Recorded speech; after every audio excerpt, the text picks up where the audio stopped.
नमस्कार, मी भाऊ तोरसेकर. तुम्ही बघतात प्रतिपक्ष. मित्रांनो, आता तर एक गोष्ट साफ झालेली आहे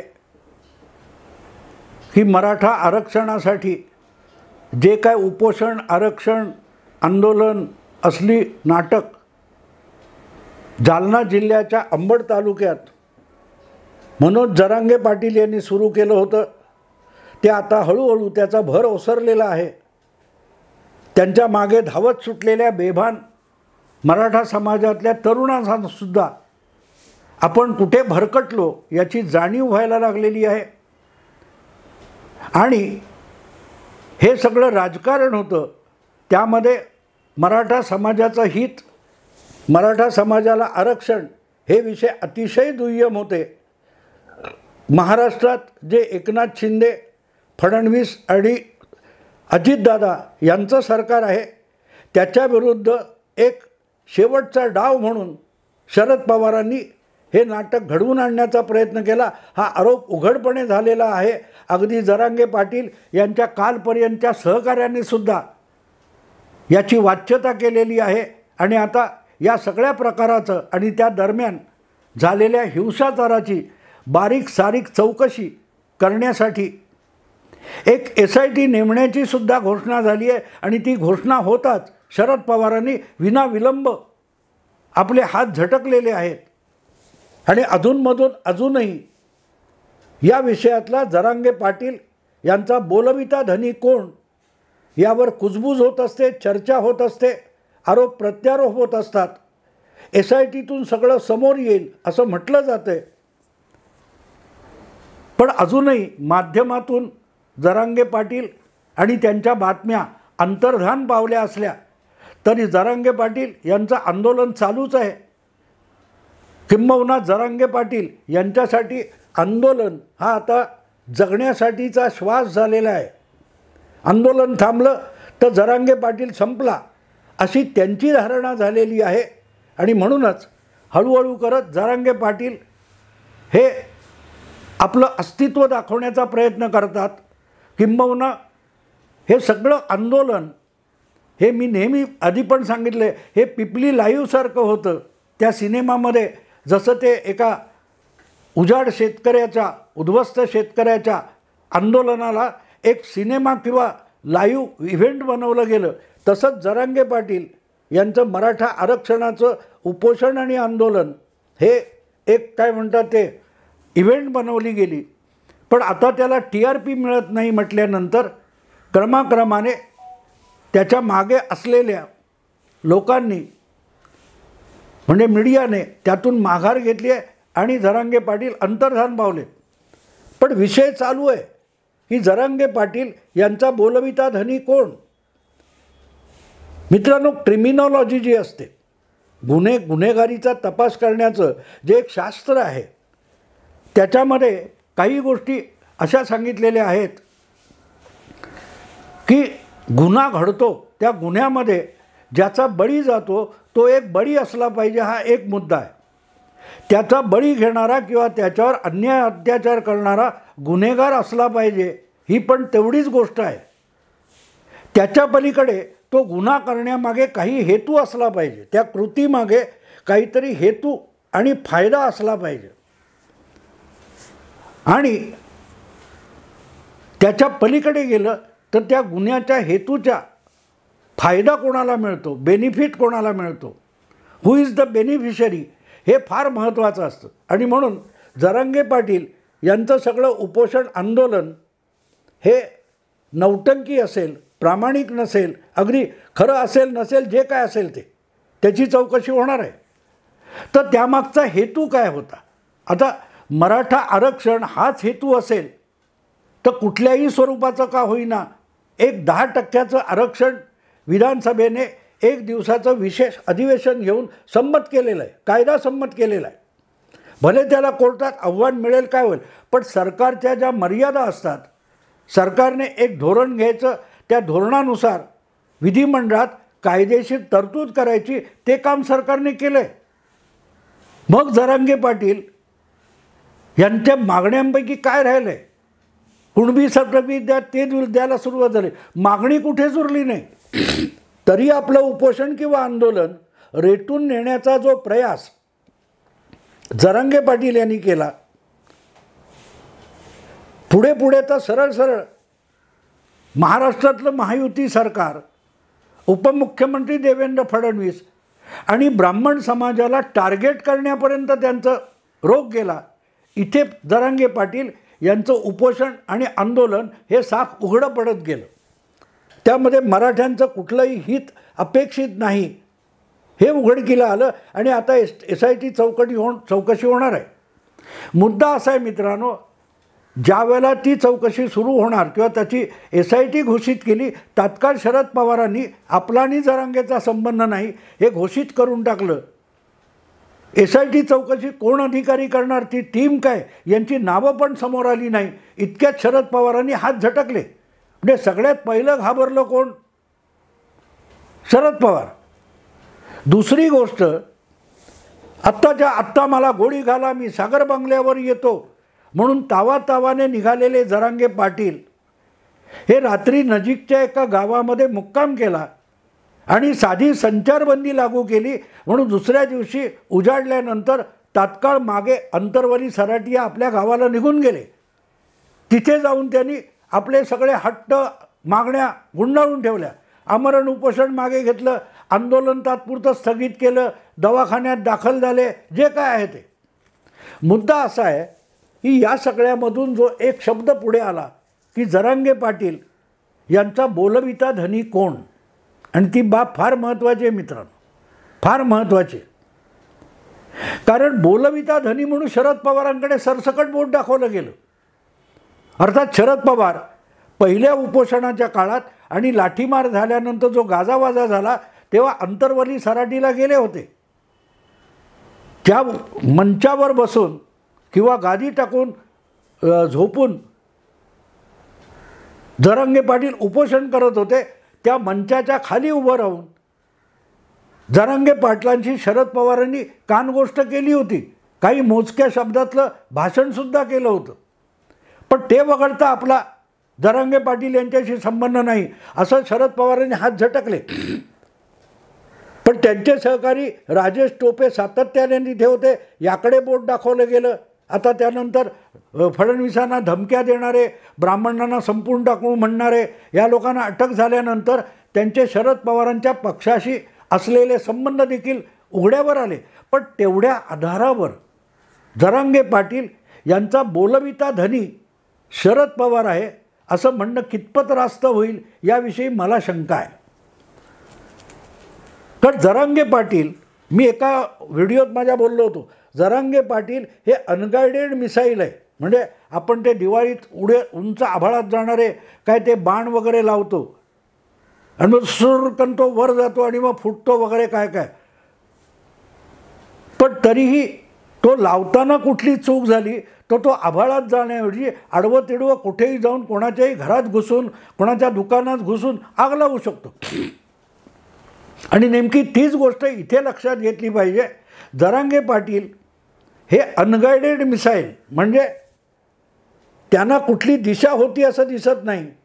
आणि म्हणूनच मग हे अनगायडेड मिसाईल सोडणारा कोण आणि त्याचे दुष्परिणाम कोणाच्या वाट्याला आले आणि सुपरिणाम कोणाच्या वाट्याला आले हे बघावं लागतं. अगदी शरद पवार हेच जरांगे पाटील यांचे बोलविते धनी आहेत हा आरोप जाहीरपणे झाला, त्याच्यावर चर्चा होत राहिली, शरद पवारांनी त्याचा इन्कार केला. पण या सगळ्या घटनाक्रमामध्ये जरांगे पाटील यांनी आपल्या बेताल बेछूट बडबडण्यातून जितकी सहानुभूती उपमुख्यमंत्री देवेंद्र फडणवीसांना मिळवून दिली ती बघितली तर बेनिफिशरी ज्याला म्हणतात, या सगळ्या घटनाक्रमाचा लाभार्थी कोण आहे हे बघितलं तर ते देवेंद्र फडणवीस ठरतात. आणि म्हणून मी ते क्रिमिनॉलॉजी जी म्हणतो की बळी कोणाचा गेला, बळी घेणारा कोण आहे आणि लाभार्थी कोण आहे आणि हेतू काय आहे. पहिली गोष्ट म्हणजे या सगळ्या घटनाक्रमामध्ये मराठा आरक्षण हा हेतू कुठेच दिसत नाही. कारण ते आरक्षण कायद्याच्या चौकटीत बसून विधानसभेत संमत झालं, कायदा झाला, तर आता मला ते आरक्षण नको आहे, मला OBC मधूनच आरक्षण पाहिजे असा हट्ट जरांगे पाटील यांनी धरला आहे आणि ते अजूनही गावोगावी फिरण्याचं काय ते करतायत. पण मुद्दा असा आहे की ज्या उपोषणाची सुरुवात मराठा आरक्षणापासून झाली, ज्यांनी केली ते जरांगे पाटील, आणि ते आता म्हणतात की आम्हाला मराठा वेगळं आरक्षण नकोच आहे, मराठ्यांना OBC जाहीर करा, मराठ्यांना OBC कोट्यातूनच आरक्षण मिळालं पाहिजे. याचा अर्थ सरळ होतो मित्रांनो की या सगळ्या आंदोलनाला, या सगळ्या उपोषणाला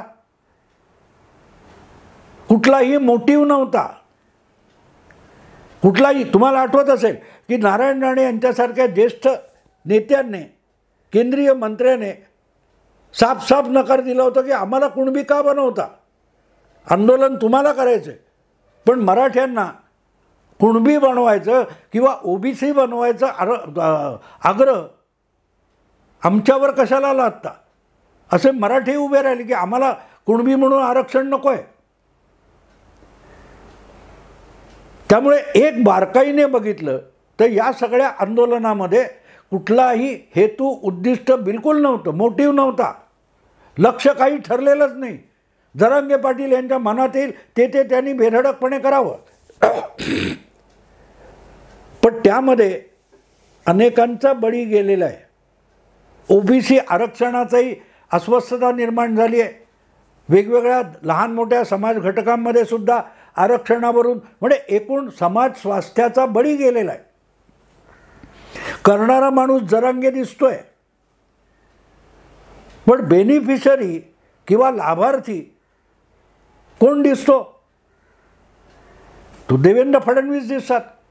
जेवढ्या आक्रमकपणे आणि हिंसकपणे जरांगे पाटील फडणवीसांबद्दल बोलतात, त्यामुळे फडणवीस यांच्याविषयी समाजाच्या विविध थरामध्ये एक प्रकारची सहानुभूती तयार झाली.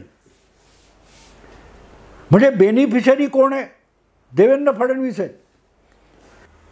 की जाणीवपूर्वक जरांगे पाटील यांनी मराठा आरक्षण मिळण्यापेक्षा OBCंना डिवचणं आणि OBCंना दुखावणं यासाठीच हे आंदोलन केलं होतं की काय, अशी ही शंका येते.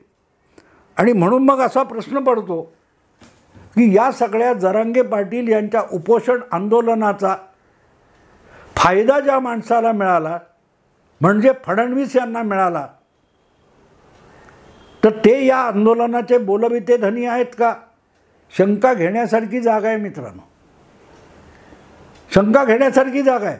दिसतं असं की जरांगे पाटील यांनी देवेंद्र फडणवीसांना लक्ष केलं, ब्राह्मण जातीला लक्ष केलं, पण त्याच वेळेला जरांगे पाटील यांनी OBC वगैरे जे जाती आहेत, मोठ्या संख्येने लहान लहान घटकात विभागल्या गेलेल्या, ज्यांना OBC म्हटलं जातं, इतर मागास जाती म्हटलं जातं, त्या सगळ्यांना दुखावण्याचं कामसुद्धा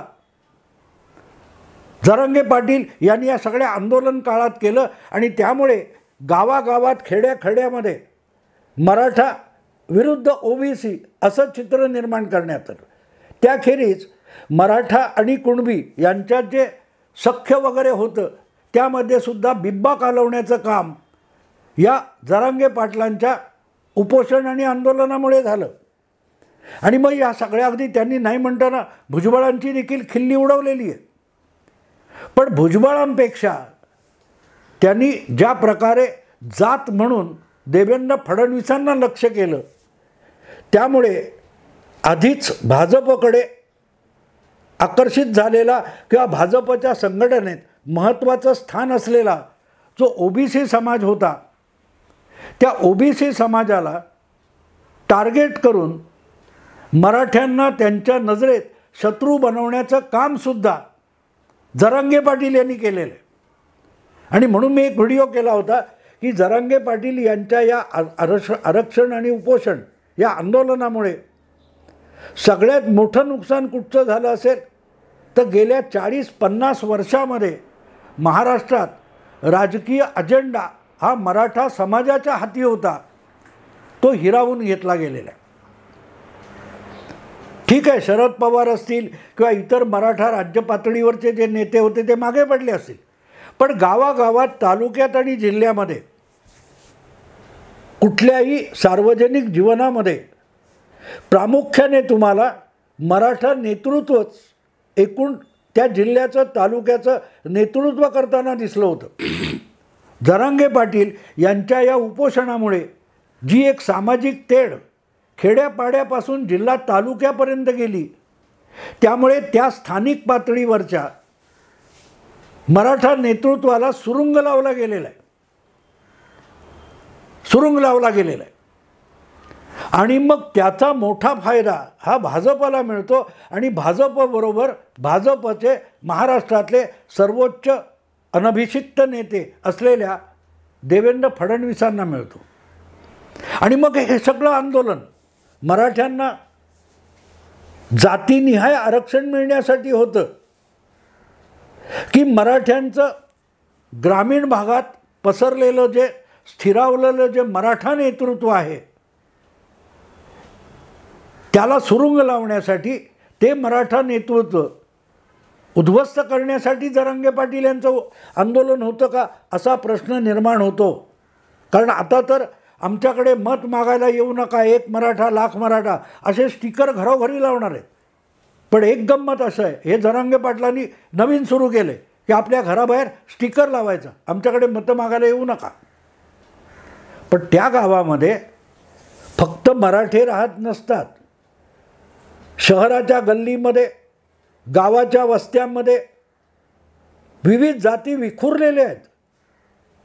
त्या वस्तीतल्या, त्या गावातल्या सगळ्या लोकसंख्येला मराठा म्हणता येत नाही, मराठा मानलं जात नाही. त्यामध्ये ओबीसी आहेत, माळी, कुणबी कोण असतील त्या 50 जाती आहेत. त्या जाती तुमचा हा स्टिकर आपल्या घरावर लावणार नाहीत. लावणार फक्त मराठे. आणि राजकारणात जास्तीत जास्त संख्येने आमदार किंवा असलेले नेतेसुद्धा मराठा. म्हणजे मराठा नेत्यांनीच मराठा मतदाराकडे मत मागायला जायचं नाही. या प्रकारे जेव्हा एकजूट झालेला मराठा मतदार किंवा समाज याला उद्ध्वस्त करण्याचं काम, त्याचं सुसंघटित स्वरूप होतं, ते या आंदोलन उपोषणातून उद्ध्वस्त झालं असेल तर त्याचे लाभार्थी शरद पवार नक्कीच नाही. शरद पवार हे मराठा राजकारणाचे मेरुमणी मानले जातात. त्यांनी जे आजपर्यंत मराठा जातीचं राजकारण केलं असा शरद पवारांवर आरोप होतो. त्या शरद पवारांच्या मराठा हेजिमनीला या उपोषण आंदोलनाने संपूर्ण सुरुंग लावून टाकला, उद्ध्वस्त करून टाकला असेल तर मग लाभार्थी शरद पवार नाहीत, मग बोलविता धनी शरद पवार कसे असतील?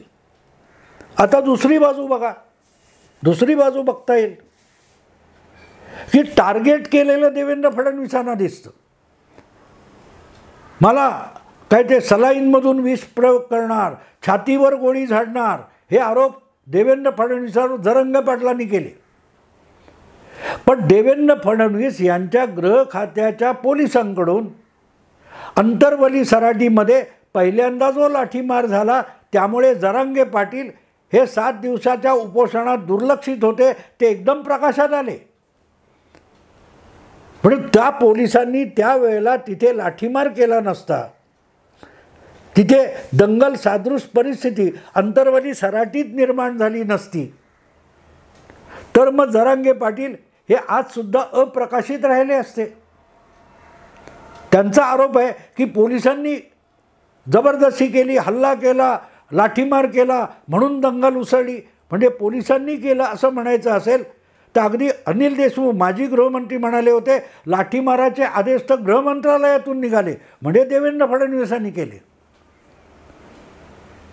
म्हणजे हा लाठीमार करून जरांगे पाटील यांना मराठ्यांच्या नजरेमध्ये हिरो बनवणं हे काम देवेंद्र फडणवीसांनी केलं का? आणि तसं असेल तर मग बोलविता धनी देवेंद्र फडणवीस होऊ शकतो. कशाला शरद पवारांकडे बोट दाखवायचं? हां, जे काय झालं त्याच्यानंतर त्याचा राजकीय फायदा घ्यायला शरद पवार धावत धावत अंतरवली सराटीमध्ये गेले असतील तर शरद पवार सापळ्यात फसले म्हणावं लागतं.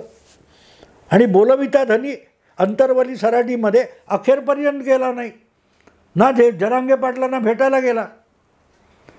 पण या सगळ्या आंदोलन उपोषणाचा लाभार्थी कोण आहे बघा. ज्या ब्राह्मण समाजाला तुम्ही टार्गेट केलं, पण त्याच वेळेला ओबीसी आणि मराठेतर जातींना डिवचलत.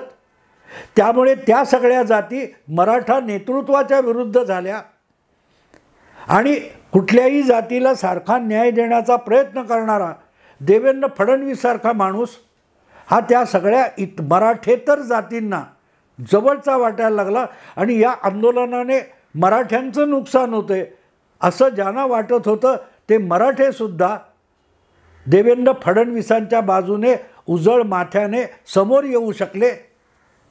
जरांगे पाटील यांनी शरद पवारांचं आणि मराठा राजकारणाचं सर्वाधिक नुकसान केलं. मग त्यांचा बोलविता धनी शरद पवार असेल का? नसेल तर मग कोण आहे? प्रत्येकाने आपला विचार करा. मी हे सुटलेले धागेदोरे तुमच्यासमोर एकत्रित करून मांडलेले आहेत. त्यात काय तथ्य मिळत असेल तर शोधा. मलाही अजून संपूर्णपणे तथ्य सापडलं नाही.